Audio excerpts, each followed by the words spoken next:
77-78 साल आज़ादी के हो गए, एक भी विश्व स्तरीय अनुसंधान भारत में क्यों नहीं हुआ? भाषा के कारण। क्योंकि हमारे सोचने की भाषा नहीं, प्रश्न पूछने की भाषा नहीं है। अगर हम प्रश्न नहीं पूछेंगे, बच्चा प्रश्न नहीं पूछेगा। इसके बारे में एक रोचक कथा है, सच्ची कथा है। हमारे यहाँ जो नोबेल प्राइज नहीं मिले ऐसे तो नहीं है। चंद्रशेखर अपनी माँ से रात को देखा तारा टूटा, तो उन्होंने कहा माँ तारा टूट गया? बोले हाँ बेटा, तारा जो पैदा होता है वो तो मरता ही है। तो उन्होंने कहा माँ ये तारा पैदा हुआ होगा? हाँ पैदा हुआ होगा। तो तारे पैदा कैसे होते हैं? अरे माँ ने कहा ये तो हमको नहीं पता तारे कैसे। बोले इतने तारे पैदा हो गए तुमने पता ही नहीं किया? इतनी बड़ी हो गई अम्मा तुमने पता नहीं किया कि तारे पैदा कैसे होते हैं?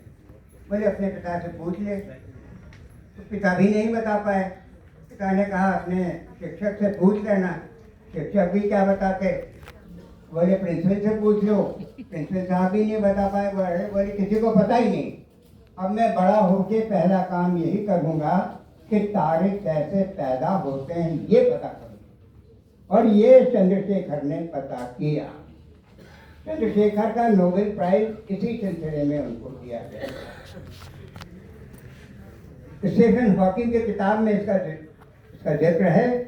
स्टीफन हॉकिंग की किताब में इसका भी जिक्र है कि तारे मरते कैसे, ब्लैक होल कैसे। ये जन्म और मृत्यु के जो प्रसंग हैं ये भारतीय ज्ञान परंपरा में आते हैं कि नहीं आते? ये कौन सी ज्ञान परंपरा है जो चंद्रशेखर यहाँ से और स्टीफन हॉकिंग अमेरिका से लेके आए? तो ये इंग्लैंड से, अमेरिका से, भारत से, जर्मनी से ये ज्ञान परंपराएं सब जुड़ी हुई होती हैं। इसे बार बार कहने की जरूरत नहीं होती। और जब ये कह दिया गया कि ज्ञान सिर्फ कुछ छोटे से समुदाय के पास ही रहेगा,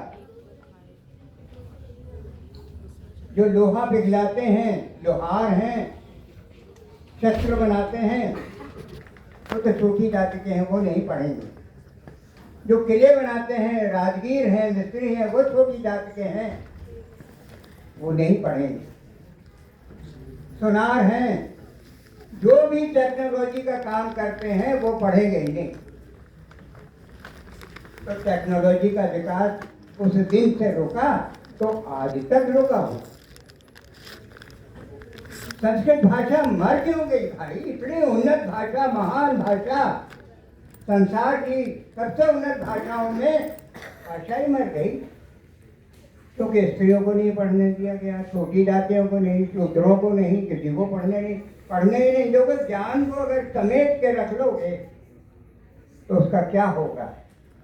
वो हो गया संस्कृत का। उसके बाद हमारे ज्ञान की भाषा, हमारी मातृभाषा होनी थी तो फारसी आ गई। फारसी को ताकत मिल गई। जो ताकत फारसी के पास थी विदेशी भाषाओं के पास नहीं थी, वो चली गई तो अंग्रेजी आ गई।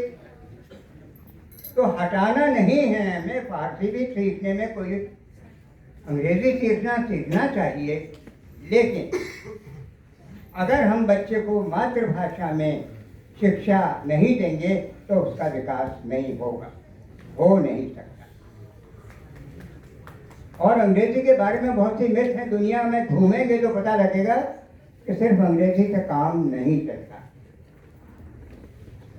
स्विट्जरलैंड में 4 भाषाएं मान्य भाषाएं हैं, मान्य है, मान्यता प्राप्त है सरकार में।